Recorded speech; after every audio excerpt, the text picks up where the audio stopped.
I think we're all on a bit of a Nostradamus trip. Even the ones that who live amongst us who love to keep their cards close to themselves. You catch them on a certain topic, they will love throwing out a prediction. If I'm going to put my fucking pseudoscientist hat on right now, I'd say it's got something to do with the fucking, I don't know, evolutionary psychology bullshit.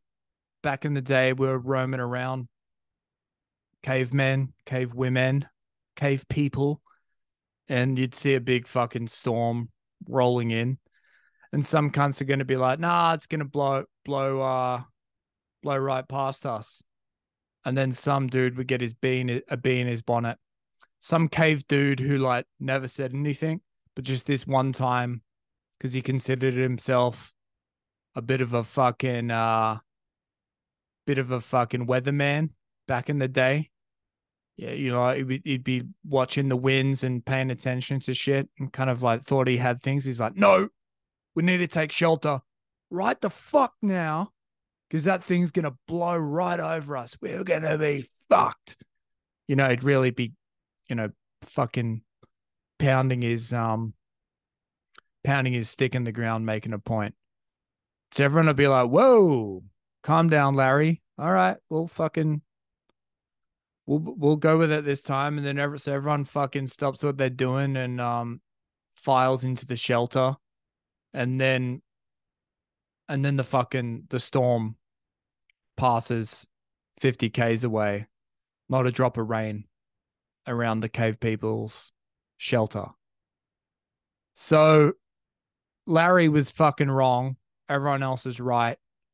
But Larry wanted to make a prediction because he thought he had some fucking insider knowledge, insider trading with the fucking with the shit that was happening around him. He was tapping into the fucking atmosphere and he got it wrong. But he felt compelled to say it because he was like, I guess, a self preservation or maybe like a tribe preservation thing. So I think that's why we do it. I think that's why every so often, even the Larrys amongst us who are the Gary Cooper strong silent types, every now and again will be like, all right, I don't say a lot, cunts, but this time listen to me. And so you listen to Larry, and then it really sucks for Larry if the one time he speaks up once a year, he gets it wrong. Everyone's like, fucking hell, Larry. Should have kept it zipped. But I think that's the issue is that like we all make mistakes, right? When you're a young cunt, you're fucking throwing out shit left, right, and center. People aren't really paying attention to what you're saying. I think if you've got some kind of like self you got some self analysis going on, you stop throwing out predictions because inside my head, I'm a fucking prediction machine. I'm like, that's not going to work. This is going to be fucking amazing, blah, blah, blah, blah. But, you got to be pretty, you got to fucking kick the tires on some ideas. You got to sleep on it a few times before you let it fucking pass through the threshold is your lips, is your lips, mate. Um, because yeah, it's fucking highly embarrassing to get things wrong in a public way, and I don't know. There's something about like putting your hand up and saying I got it wrong. It's really it's important you do it though. It's hard to fucking do it, but not everyone does it though. And I think what's interesting is have you ever had the experience where you're the Larry on a picnic, let's say, and you say, no, trust me, guys, we gotta eat this in the car. The rain's coming. Everyone gets in the car and you eat your food in your Daihatsu, and it's not pleasant because you're all crammed in and there's no fucking rain. So you got it wrong. You're the Larry, and you're about to admit you're about to go, guys, we ate our picnic in a fucking way aesthetically less pleasing place than underneath the trees, which was the original intention. It's completely my fault because I fucked it up. You're on the precipice of announcing that to the group, and then someone else says, "Good one, Larry, you fucking idiot," and you're like, "I was about to apologize," like they beat you to it. And it's weird in terms of just like the pride, the way your pride can get stung in that moment. It's almost like someone saying, "Hate to say you're wrong, Larry." Like that is almost more offensive than fucking being wrong in the first place. So I think that that's maybe why people just keep being wrong, because everyone's like, "Yeah, Larry was wrong again, but I don't want to rub his face in it because it'll probably make him feel like shit."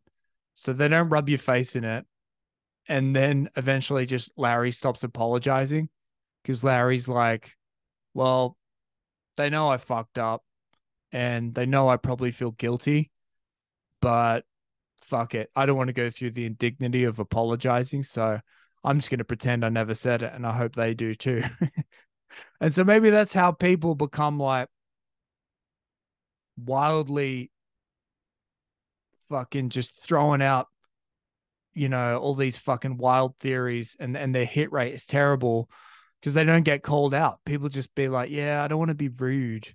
Maybe if we had people more often say, "Hey, remember that thing you said in 2016 that you were definitely going to do? It didn't happen. What happened with that?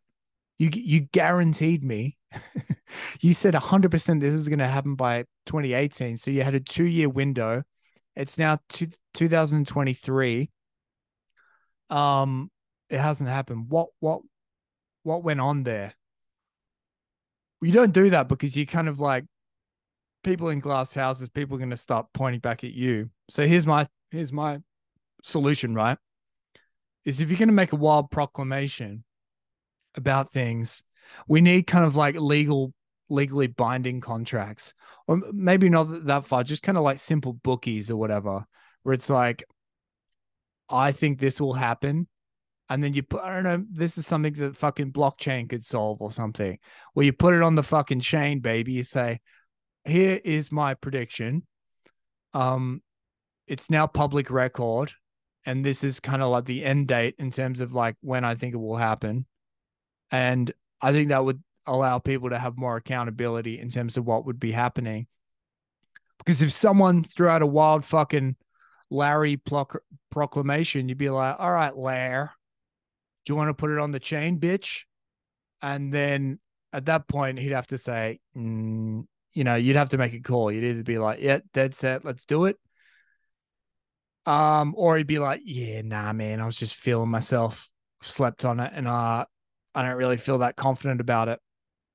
From there, you'd actually start having kind of like people's uh record, their win-loss record in terms of their big predictions or any prediction. So fucking put that in your chain and smoke it. That's the currency I want to get behind. Fuck all this Ethereum, Bitcoin shit. I just want to fucking, let's call it Nostradamus. Nostradamus by Larry. That would be what I'd do. And then we get less people who are kind of walking around thinking that they're fucking tapping into the atmosphere and like never accepting when they're completely wrong about shit. Cause it's all on the chain, baby. All right. Catch you on the next one.